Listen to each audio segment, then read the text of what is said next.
Hello. Hi, Ann Brody. Hello. How are you? Great, thank you. Awesome. Thank you for joining us. Thank you for having me here. We're at Blockchain Week, Berlin Blockchain Week at Dappcon. It's the second day of Dappcon. Yes.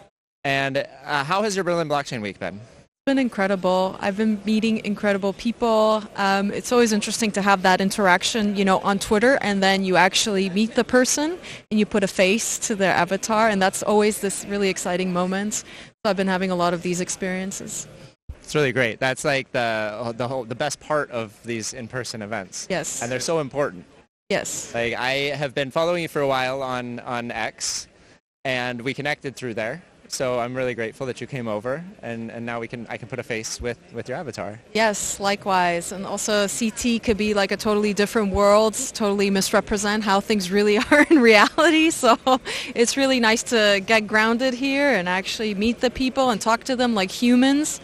Humanize crypto.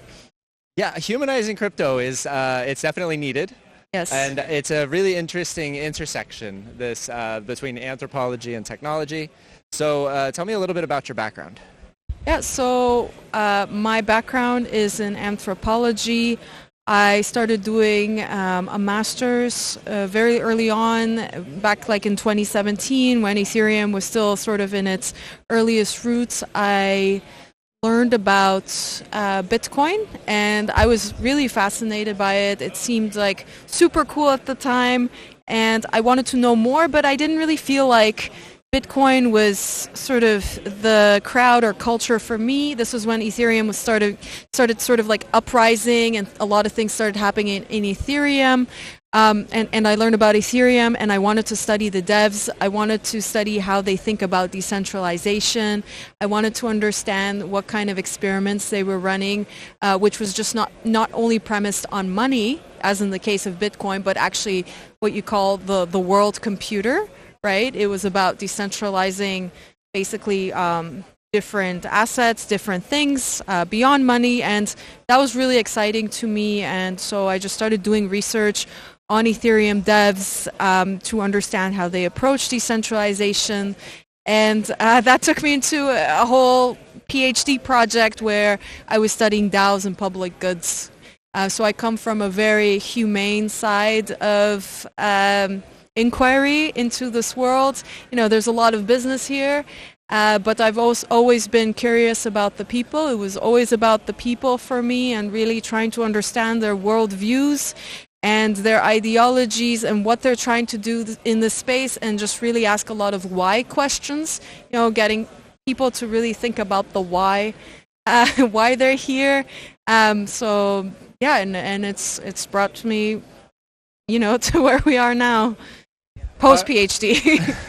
Are you finding a lot of commonalities in this answer to why? What do you mean by that? You talk to a lot of people, studying the human layer of these networks, and studying decentralization as a cultural means, as a cultural mechanism. Yes. And as you're talking to people and you're trying to find out why they come to these events, what brings them to the Ethereum community, like you mentioned that for a lot of folks it seems to be money. Is there another layer to this? Is there another topic or aspect that's really drawing people in and becoming active as developers? Yeah, well, I think, so one of the reasons why I was really interested in this space is because I'm very interested in alternatives and alternative money structures, alternative political systems, and I think this is the reason why many of these people came here. They were also interested in alternatives and seeing what could work, and so this became like an experimental space where people could try out like different ideas, different concepts, like a playground, right? So they come with this sort of playful spirit that's also grounded in this hacker ethos, although much more or less today. You don't see the hacker ethos as much as it was in the beginning when I was just like starting out my research. But people are still, they're curious. They want to find alternative paths to how we do money or how we do governance, and that's what I found personally excited. That's kind of where I saw the academia and the industry sort of find their common ground. One of the things I've been trying to do is to sort of bridge this gap between academia and industry and get those two worlds to talk to each other, because I feel like there's a lot that we can learn from each other, and we don't really have that dialogue going because crypto people have their own conception of academics, their own vision of what academics are. Like, academics are sort of in their ivory tower, not very engaged and not practical. And, academics, obviously, they have their own perceptions of crypto people as these libertarians. And so one of the things I've been trying to dispel on both sides is, in fact, like hackers, right? So my background is actually in hacker studies. Like hackers, crypto people are a diverse set of individuals. There's many different strands of libertarian, different values. Some are more inclined on maybe like the progressive side of politics. Maybe some are more like right-leaning, but it's very diverse, and we can't put them all into like this one framework and one conception. And likewise, academics like me, I've also worked in the industry. I've worked with different startups, and I like to keep engaged. I like to also kind of contribute my theoretical knowledge to the actual building and development. So I hope that's where I've been able to add value. Really great. And the contributions that you make, I've noticed that you speak a lot at different conferences, Web3 Privacy Now events, Women in Web3 Privacy, and Ethereum events. What sort of things do you present at these? Sorry, what sort of topics do you present when you're bringing these contributions to public events? So different things. I've been on different arcs. I've been on the arc of privacy, obviously, with Women in Web3 Privacy, kind of trying to promote more inclusive dialogue with relation to women in the space and sort of getting their narratives and experiences out. Giving them this space to freely express themselves, which can sometimes be difficult for women who work in crypto. But otherwise, I've been presenting my academic research. I have a talk tomorrow, actually, at Dappcon on a paper that myself and another social scientist, Dr. Paul Dillon-Ennis, a long colleague of mine in crypto, we've been working on a paper on Ethereum governance. So I like to share my sociological sort of observation and knowledge, and really shed light on the cultural aspect of crypto, which I think is always there. We call it the social layer. It's always there, but I feel like oftentimes, it gets downplayed of how significant it actually is to this whole ecosystem, and the fact that whether you're looking at blockchain or money, it's all social. Money has always been social, so I hope to sort of remind people that we cannot ignore culture, that culture is very important. It's how we organize in the space. The space is all about who you know, who you trust, and so there's so many different scenes here. You have the freedom to pick who you want to associate with, who you don't want to associate with, maybe. It's culture at the end of the day that really keeps it cohesive and working, I would say. Yeah, I definitely agree. It was the people who brought me in and keep me in this crypto space. Yes. So the culture, you mentioned that Ethereum kind of brought you in from like Bitcoin, and I believe that the culture has always been really important to Ethereum since the beginning. They started with really expanding meetups and things. How has it changed in your view? Yeah, I mean, early on, I would say it was, like I mentioned before, it was a bit more hacker ethos grounded, right? That's when things were still a little loose, and Ethereum was trying to find its footing sort of in the bigger world. Now it's been interesting, because one thing I noticed is just like from following crypto Twitter, as an academic, as an anthropologist, Ethereum Foundation has never really been at the forefront of discussions. Nobody really cared about the Ethereum Foundations. So like 2 years ago, 1 year ago, it really started being the emphasis and sort of like the emblem of Ethereum. And I find that really interesting, how we went from complete decentralization, now this re-centralization. And this is not just particular to Ethereum, but even many DAOs. I see that people are kind of becoming more sober sort of to the idea that, maybe we need leaders, maybe we need councils, maybe we need actual people who are accountable to the work that they're doing. And one of the biggest narratives that I've been espousing in the space is let's actually have leadership. Like at this point, I think we've learned enough lessons about decentralization that maybe it doesn't work as well as we want it to, because humans are messy and you cannot eliminate the human out of tech. So I've just been prophesizing that let's actually have humans. Let's not get rid of them, but instead of replacing humans with tech, let's have the tech support humans and ensure their accountability, ensure good ethics and good behavior, rather than completely replacing them. That's always been my vision in terms of keeping things in order in these kind of spaces. Excellent. I love this, bringing more people in rather than covering them with technology. Yes. Yeah, it's really great, and more diverse people too. Like diversity is really important to ecosystems and cultures. Absolutely. And like you said, it's messy.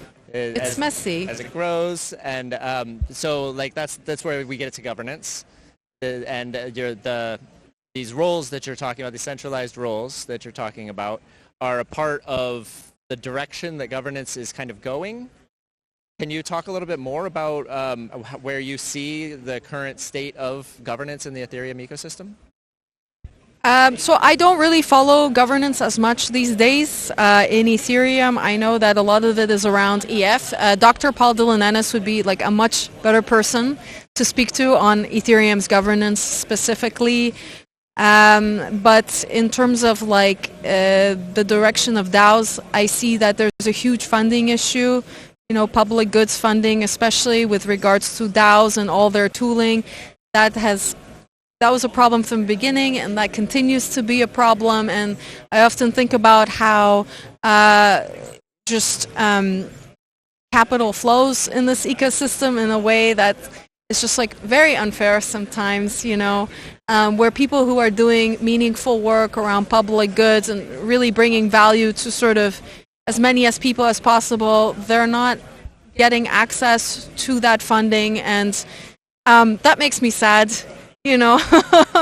because this is where I see the true value lies of crypto, of Ethereum, of other ecosystems, of DAOs, and so I really hope that going down in the future we can resolve this issue around public goods funding.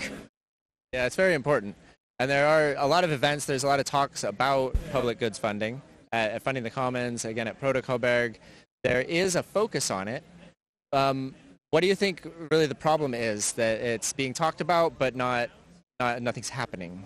I think the problem is that it just doesn't generate profits, and at the end of the day, we're still stuck under this premise of markets rule everything.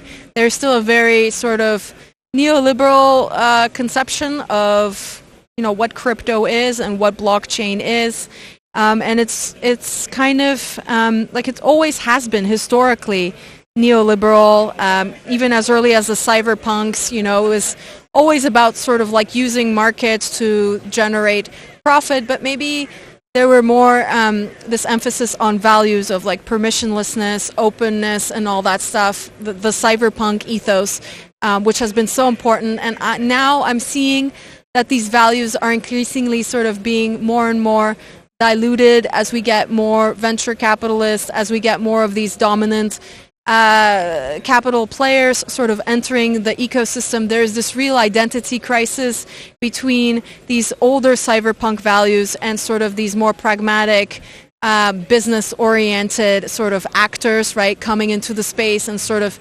I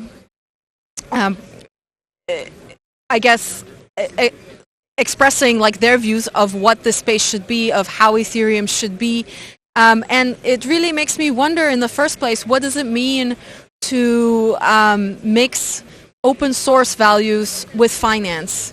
Because of course we always had open source communities like Linux and all that stuff, Debian Linux, but it was never about money, it was just open source. But in this case, we have an additional layer of finance, right? And that takes it into a completely different direction. And so this is now what we are facing.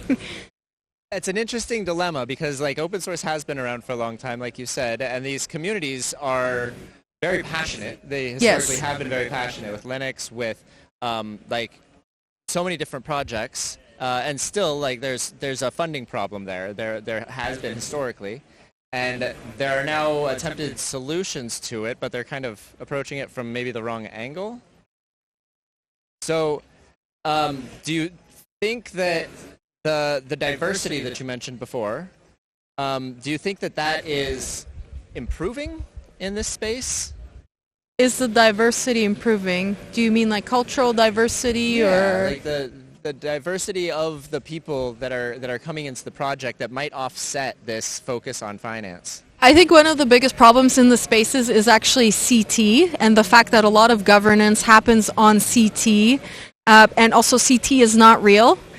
So don't don't fall for it, because none of it is real. But the problem is that it is influential, and there's a lot of these dominant players that just take up all the narratives, and and they get to actually shape like the narratives and what this ecosystem, how it operates or what it looks like. And actually what I'm realizing is, just based on my own anthropological insights, is that there are so many cultural communities, like in India, in Iran, in Venezuela, in all these like maybe like even sanctioned countries, with people doing important work around crypto. And these narratives are not getting out as much because the loudest voices on Twitter or like, these people who have high status in the community are sort of dictating what crypto is and what it should look like. But in fact, there's so many interesting projects going on the ground if you actually look for them. These stories are just not getting out, and I always tell people, tell your story, document it, share it with others, so that people know that it's not just about crypto is not just about these talking heads or people that you always see on Twitter kind of like engaging, but there's so much more. There's so many more communities that just never get the spotlight. Yeah, absolutely. Like crypto Twitter is corrupted, or has been corrupted by the loud voices. Yes. And that's controlling the global narrative. Yes. Whereas we have local communities scattered around the world that have no voice. Exactly. So what's the solution for this? Is there any options? Like you mentioned, telling your story, but if the algorithm is preventing that from being seen, crypto Twitter is where people are going for the narrative. Are there other platforms that people can look at that are somewhat successful, or? Well, there's been Farcaster, but that's been more of a niche sort of platform.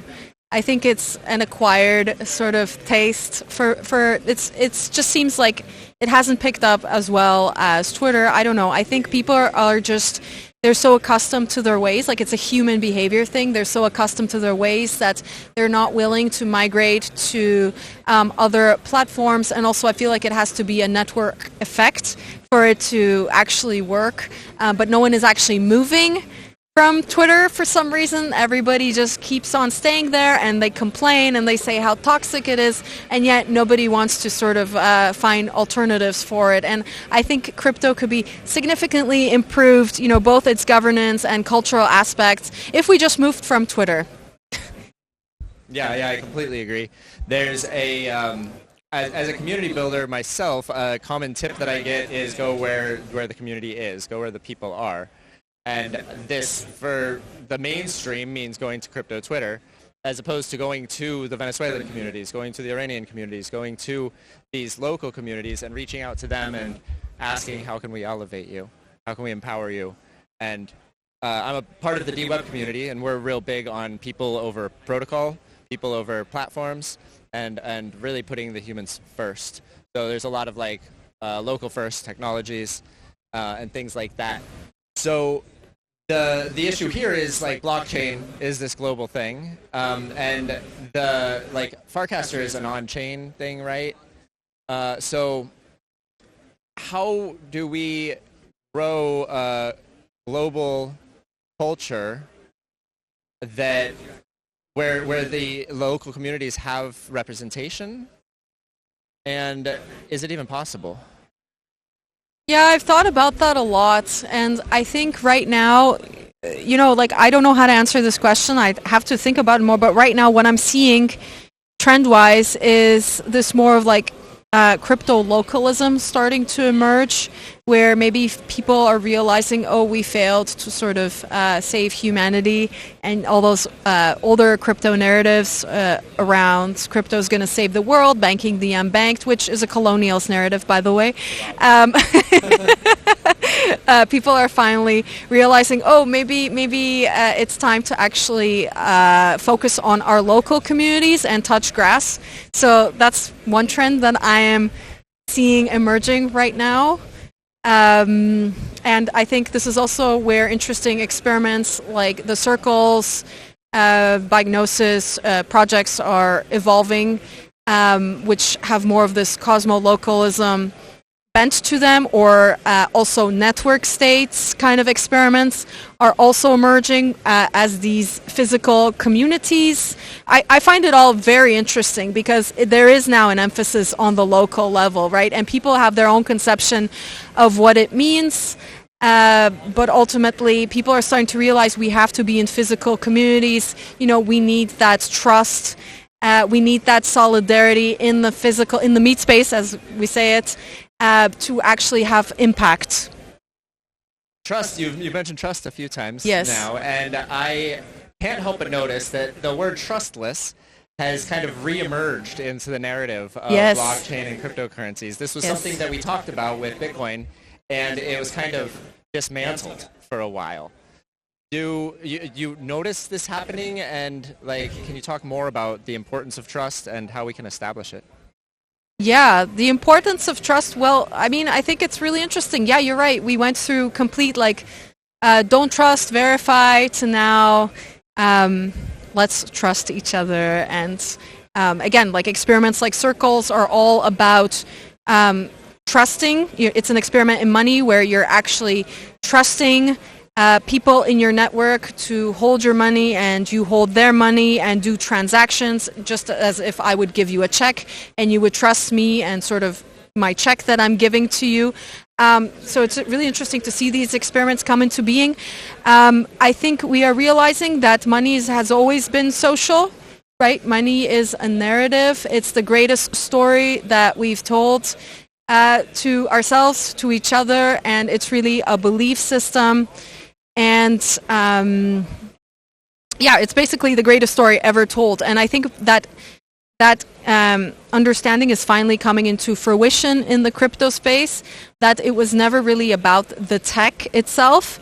It was always about the social aspects, the narrative of money, and Bitcoin actually succeeded because also of its story narrative aspects, less so than its technological aspect, right? It succeeded despite of its technological aspects, and even on a community level, it's always also been about trust. It's always people coming to you and they're like, hey, do you know this person? Should I work with them?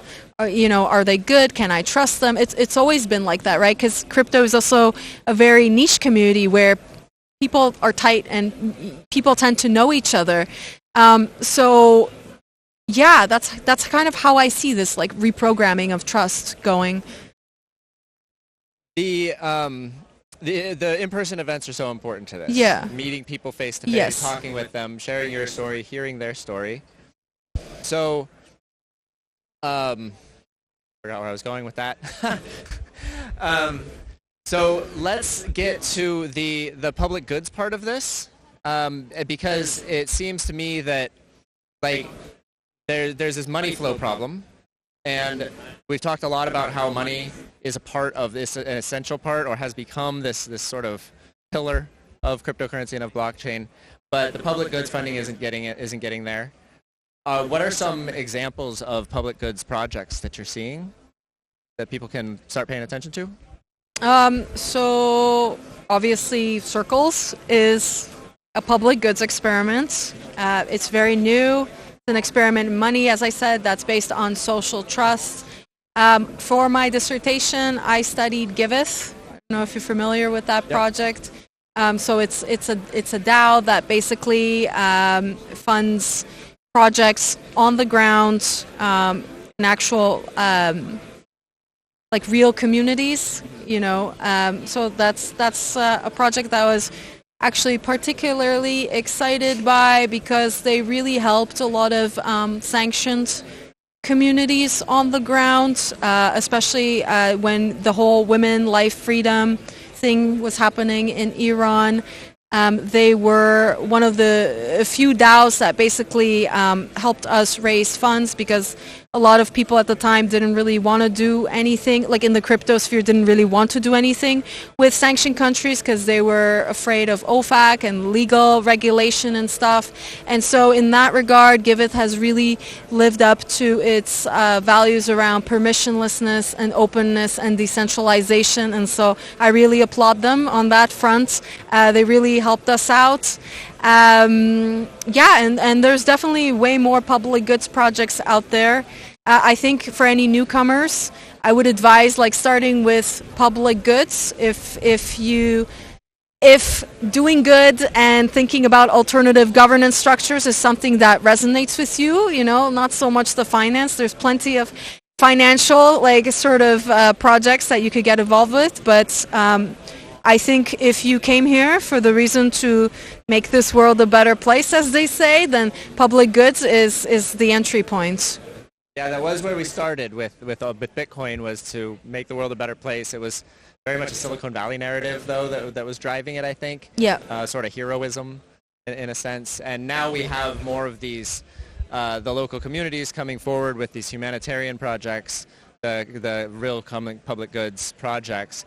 And things like things like Giveth are sort of a hub for distribution to these. So definitely the more diversity of people coming in, not necessarily just developers, but folks who are interested in governance and interested in providing public goods that like what we were promised with cryptocurrency. Yeah, and on the whole question of governance, and just thinking about subcultures, I find it super interesting how there's something called govnerds, which is, we have different subcultures on the internet, and these people strike me as really unique, because it's a totally new genre of people.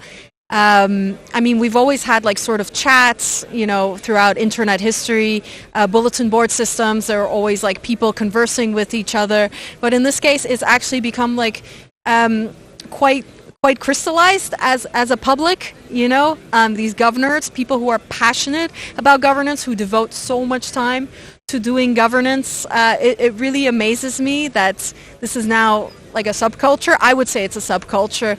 The only thing is, I would really love for these people to get paid, because a lot of governance people, and there's a lot of free labor that goes on in public goods and crypto, and I would really love to advocate for more funding for people who do this kind of labor. I think it's super important because the work is emotionally taxing. It takes up a lot of time and resources, and it could be demoralizing when people are not paid for their labor in this chaotic ecosystem. And so, yes, that's one improvement I would really love to see. Yeah, it would be great. The innovation on a non-technical level. And exactly. A lot of this innovation is happening for free, whereas the innovation that's happening on the technical level so that people can make more money and make the number go up. Yes. It's still innovation, but that's only part of the story. Yes, and it's really interesting because, I think we're still attached to this idea of cypherpunks sort of being coders and stuff, but in fact what I'm seeing right now is this new narrative unfolding of cypherpunks. People are now saying, oh, cypherpunks are not just coders, they are community makers, they're artists, they were storytellers, and I want to say always was, that meme. It always was like that. And it's funny how now that's just becoming sort of noticeable, that's becoming the narrative.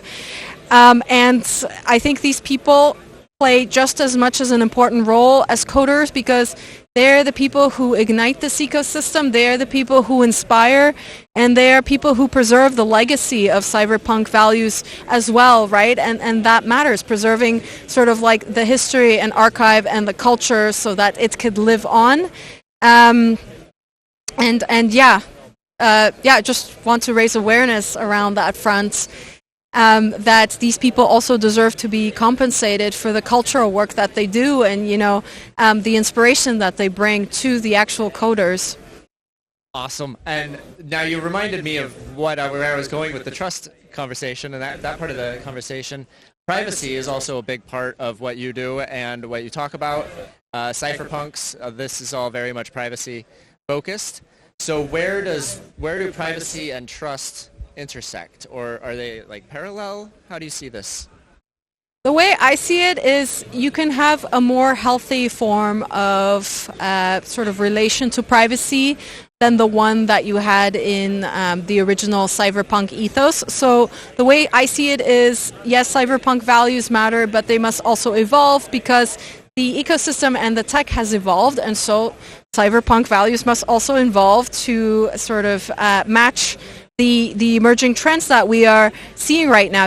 At the time, the cyberpunks, when they were coming out and about, like in the 80s, 90s, they're a very different set of problems than we see today around AI and authoritarianism and new identity politics.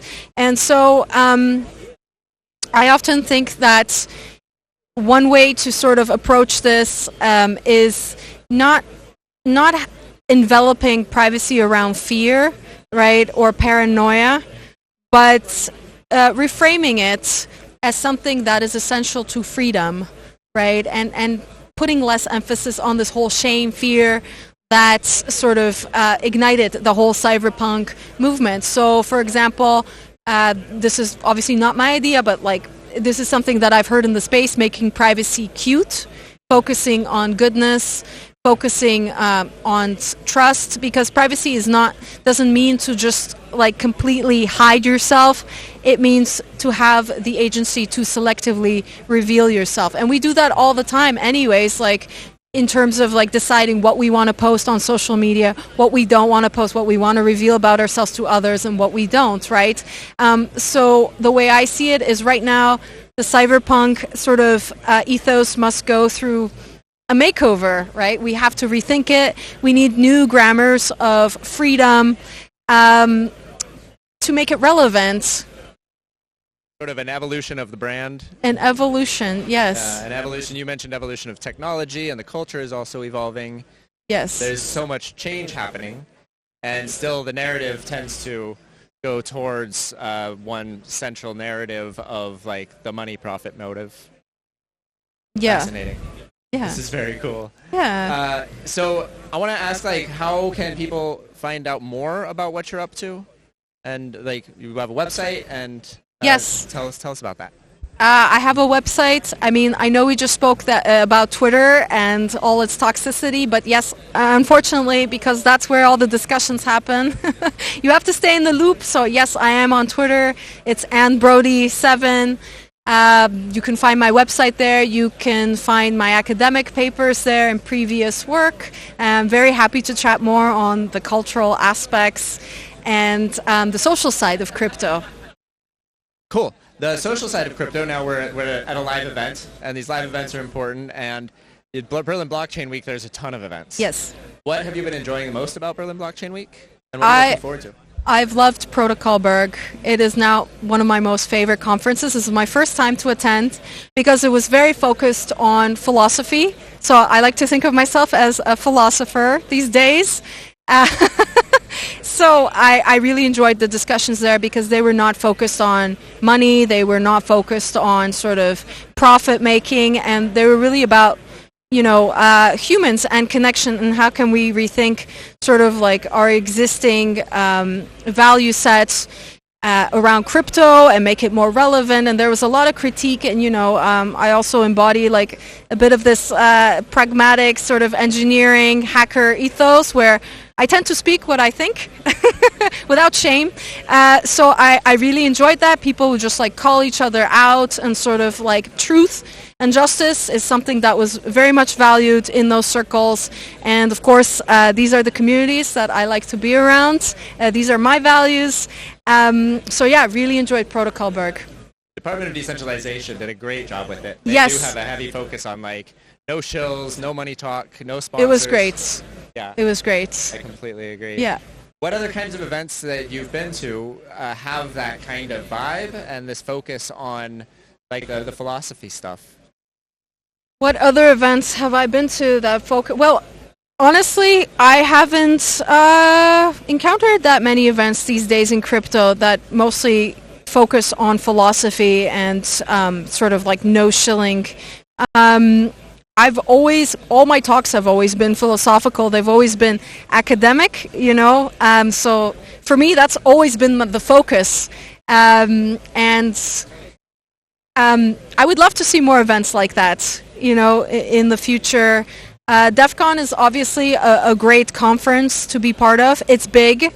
There are also a lot of sort of like diverse talks.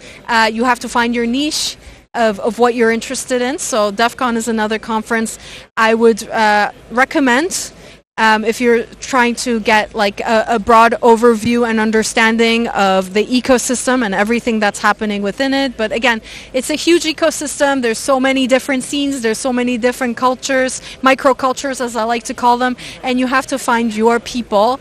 And find the communities that align with your values, because there's many of them.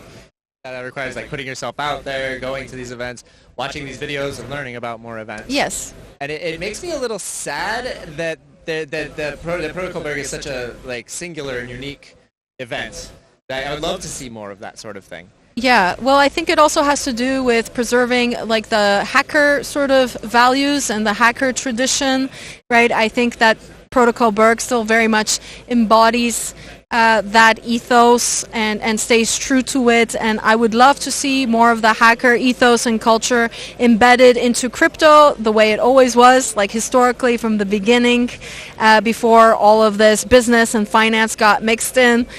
So that's like a personal little dream of mine, you know, like I'm an idealist, and I would just love to see people learning more about hacker ethics and sort of getting educated. And if you have any questions, please come to me.